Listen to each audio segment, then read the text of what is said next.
Alright, gonna work on the little water-cooled Briggs here again today, and what I'm gonna do is hook up all the fittings, you know, get all the plumbing done on it, and then after that maybe do a little machine work on the bearing for the fan. But let me throw you up on a tripod and we'll start doing a little bit of plumbing. Yeah, it won't be long now. I mean, this is stuff that has to get done, but you know, it's just it's going slow. Alright, I think you guys are all in frame, but here's what we originally were going to do. Right, we had these two 45s coming down, and we're going to have it's 3/8 pipe, or 3/8 tubing, copper tubing, and we're going to have it come down here and then work its way over to this fan and pump and stuff like that. But you know, after starting to work on it and you see what it actually looks like, you know, you always come up with a different plan, you know, and it's a work of progress. So let me show you what we originally were going to do with this. Alright, let's pretend this was a 1/2 inch street elbow here. We were going to come out of the radiator, and this is all actually 1/2 inch stuff that I bought for this, and make a right hand turn here, and then this was going to be the filler. Oh, looks like my hands are in the way. I'll try and get around this way here. I think you guys are in frame. But anyway, it was going to come around like this, and then this was going to be the filler here, and we're going to have a cap on there. You know, and after looking at it, you know, it just looked too big and bulky, and it didn't look right. And this is how close you would have been to the fitting here. So me and Mike talked it over and came up with a couple different ideas. We're going to break this down, come off with a reducer, and then make this all 1/4 inch fittings. And I had some laying around. We tried that, and we still didn't like it. So we decided to get rid of this, get rid of everything, and then start out fresh. We're going to reduce this down. Like I say, this is 3/8. So we're going to reduce it down to a 3/8. That's a 1/2 inch to a 3/8 reducer. And then just stick a 90 in there. And forget about the fill. We're going to fill it from the top of the radiator here. We're going to, I don't know if you guys can see that. Let me see if I can tip you back a little bit. You're just out of frame, I think. Hold on. Now you're out of frame for the bottom. Alright, well, I'm going to leave you there for a second. Alright, we're going to fill it here, you know, with this this valve that we're having all problems with. So that'll come out. That'll actually come out. So we're going to fill it there. I told you how many times we're going to fill it. We're only going to fill it once. Alright, let me drop you back down so you can see what we're going to be doing. Hold on, sorry about that. Didn't mean to rattle your neck. It's tough to get you in this whole frame here. You're all zoomed back. Oh, no, you're not. There you go. Alright, I'm going to leave you there, alright? Alright. Alright, so we're done there, right? Two fittings. A 1/2 inch to a 3/8. And then on this side here, we're going to take this 90 out here, and we're just going to go with a straight. That's a 1/4 inch pipe thread to a 3/8. And now you only got 6 inches here. Let me turn you around. I turn around and look at you guys, and your screen was turned around. But anyway, you could go straight, and that would be okay. You know, maybe a little bend here, you know, and come down. But what we're going to do is we're going to put a loop in the middle and bring it right down to there. So how you like that? Give it a little bit of flair. Plus, there isn't any shock, but you know, let's pretend there's going to be. All right, so the top one's done. And now the bottom, this fitting here, you're in frame. Okay, that's a 3/8, right? This was a 1/2 inch. This one down here was a 3/8. So what I got was a 3/8 elbow. We're going to point this one down. Let me go back this way. I don't want to tighten things up right now. I'm going to point that down, and then, can you see over here? Yep. What's going to come out of here? Meanwhile, while I'm dicking around with all this stuff, You know, when you're trying to find all these fittings and everything, here's, I don't know how many bags I got here, 8 or 10 or something like that. But this is what you got to do. I'm dealing with the local Lowe's. You know, I don't have access to anything else. Home Depot doesn't carry anything. And when they do have something, you know, it's usually missing. Or the shelves aren't stocked. But anyway, I mean, that's what we're dealing with. You got to deal with what's available. And this is just what happens to be available. So before I started ranting, what I say we had a 3/8 pipe thread coming to a 3/8 tube there, and that's just got to go. I'm thinking just give it a straight, and then we can come down here, and let's see, probably make a little loop in there. Yeah, come down and make a loop, maybe even 2 loops. You know, people like loops in copper piping, so maybe do that, and then that'll be done. And then for this, what we're going to do here, this here is just an elbow, 1/4 inch elbow. I don't know if you can see where you guys are at on the other side here, but we're real tight up against the engine there. You know, everything's all bolted where it's going to be. So we're probably going to come out with maybe something like this. Right off the side of the pump. And then no loops here, nothing, just a slight bend to here. And I think we call that, or else we could actually put this right into the thing there, and that would work. I think I might go with that. Forget the elbow. We'll just go with this 90 and just come down here. So that's it, you know. All that thinking and worrying and stuff like that, and we got it down pretty simple. Alright, so now what we're going to do is I'm going to go to the machine, the lathe machine over there, and let me show you what's going on here. Okay, Mike came up with an idea on how to mount this fan, and it involves this little piece of I guess you'd call that 3/4 pipe, because it almost fits these bearings I had sitting around, and these are brand new bearings, and they're real tight. You know, I mean, there's no slop in them at all, and that's going to work out good. Here was the original idea. We had this. We're going to use 3/4 or that's 1/2 inch, and the sprockets I got have a 1/2 inch hole in them, so we're going to put a sprocket on there. But these bearings, Mike looked at these bearings, and they're all sloppy and woppy, and you know, I mean, they spin nice and everything, but they've seen better days. So like I was saying, he knows pretty much what I got in stock here and everything like that. He came up with this, I'm going to call it a 3/4 pipe, because that's what I think it is, iron pipe. And these bearings, and they almost fit in there. They're so close, it's crazy. So his idea was to put a bearing on each one of these sides here, and then come off of this this bracket across here, and then just have that welded to this flat bracket. So we're going to have to nail that. We're going to have to be dead nuts on that, and then our little sprocket will come out here and hook directly to the sprocket down here. So alright, I wasted enough of your time. Now I'm going to go over to the lathe, and this didn't cut very square, so I'm going to have to square that up and then bore it out just a little bit. So I'll meet you guys over at the lathe. Alright, yeah, he's mounting it, Chuck. I probably should turn his head around, but that's where it is, and I'm going to use it the way it is. But alright, let's just face it off here. I don't know how well you guys could see. Reach over and turn it on here. Look, no sleeves. You can't complain about the sleeves. Enjoy the gun show.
have got it. I might have got it one pass here. Let me see. I think I did.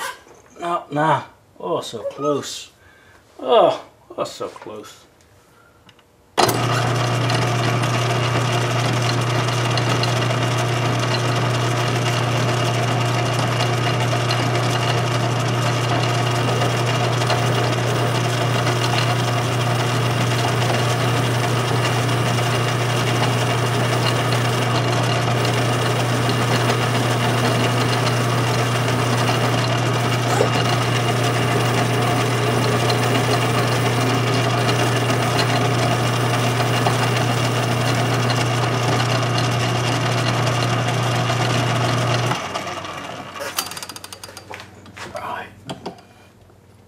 I'm going to call it good.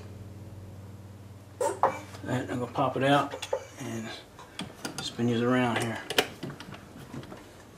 Get you out of the way. 3-jaw chuck. I heard that, Chuck. Alright, good enough. This one, I was going to say this one don't look too bad, but actually looks worse. Oh, Red King, you kill me.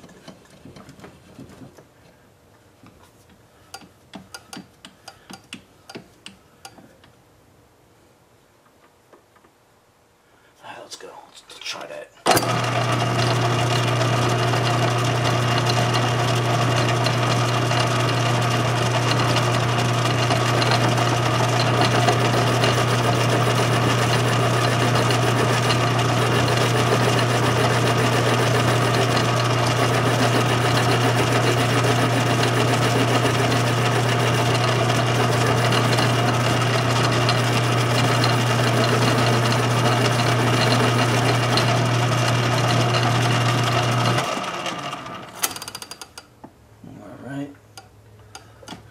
Not even close.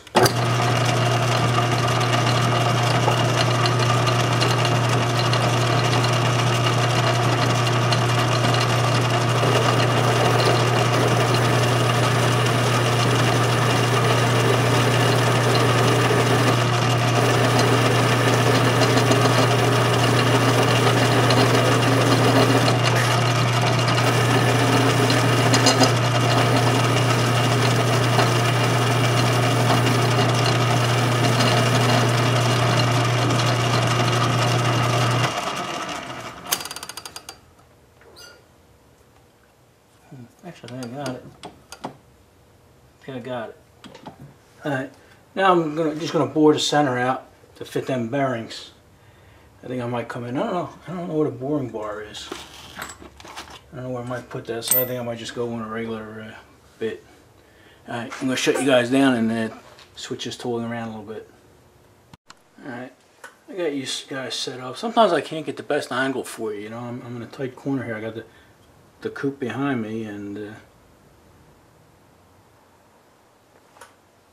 I can't always put you where I want to. Alright, let's go try this. Like I said, it's not a boring bar, it's just a tip. Don't try this at home. I didn't even take a measurement, I'm just going to take a little bit off and try it.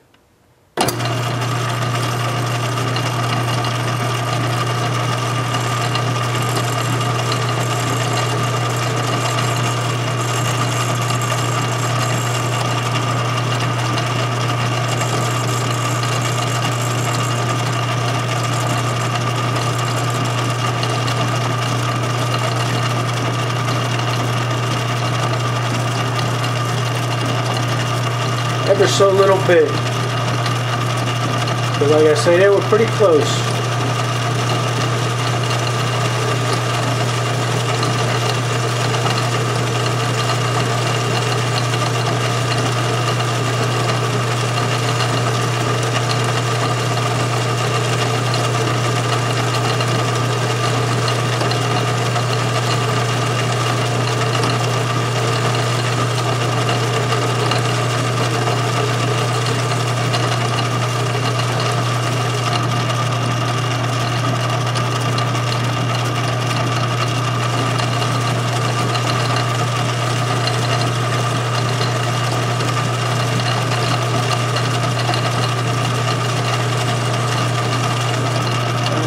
plenty. Actually, it's funny, it looks different. Going a little more.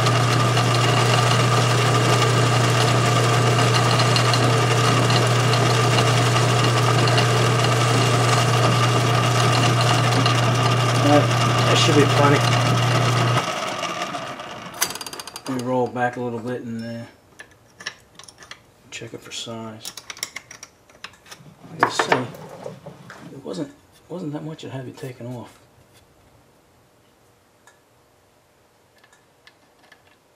All right. Yeah, a little more. I'm gonna take a little more off, and then I'll turn you guys back on. You know, if I did overcut that a little bit, there are ways of making that smaller again that would hold in, or you could hold it in with silicone or glue or something like that. So it really isn't that critical. But let me shut these down, and I'll make it work. I'll make that fit. Okay.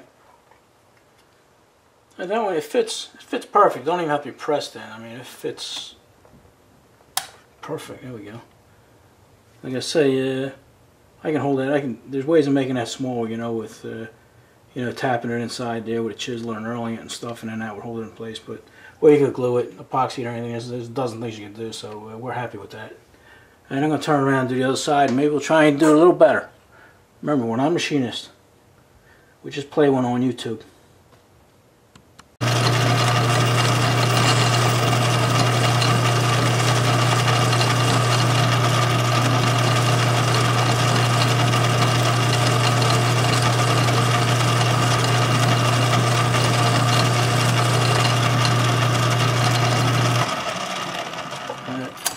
Give that a try. Now, you see me going in and out with that. You know, the reason I do that is because these little tiny mini mills and everything, I mean, you know, they got so much slop in them. You know, I mean, the average eye can't see the slop, but when you're cutting, you know it's out a little bit. So each time you go in and out, it may cut a little differently. So, let's see what we got here. All right. I think we're close enough there. I'm going to try and press that in. Alright, let me take it out of there. Bring it over to the vise. Okay, we pretty much hit that one dead nuts on. I tried to press it on, but I stopped because we're going to have to take this out when we weld that piece on there. And even this this other side here, this really tightened up. You know, so that's pretty good too. I guess once that steel cooled a little bit, it helped it. But anyway, let me show you, throw you back on the tripod here and show you what's going on. Alright, here's the plan. Follow along here. We're going to take this, looks like a piece of 1/4 by 1 or something, and that's going to go across here. And then we're just going to attach a bracket to this side and one to this side. Then what we're going to do, I've got a piece of 3/8 stock here, which is what that bearing is, and that's going to be welded onto there. And on the other side, you know, that's not going to be up that close, maybe out here. You know, we'll adjust where it has to be. But what needs to be done now is this 3/8 shaft. I'm going to have to turn the very end down here to 3/16 to accept our fan. And then what will happen is we'll probably cut it off about here. You can't see it. Right, king. Cut it off back here, and then one of our sprockets will go on there. There you go. This I'm gonna have to make a bushing for this sprocket, but the sprocket will go back here, and then that'll connect up to our water pump, and then we're pretty much done. So let me get back on the lathe and cut this little piece of 3/8 down to 3/16 on one end. All right, I think this video is getting a little long. I know some of you guys like the long videos, you know, but a lot of people don't have time for that, you know, so I try to keep them, you know, 15-20 minutes. Once in a while I'll throw in 25-30 minute, but that's rare. Like I say, I mean, I don't have no time. I don't have enough time to watch a long video, but some people do. Most people have jobs and stuff that don't really have the time to do that kind of stuff. But I'm going to end it here, and in the next video I'll probably just mill this down 3/16 and make a bushing. That's 1/2 inch. Make a 1/2 inch 3/8 bushing. Go on there. So that's where we're at. So alrighty, enough of this.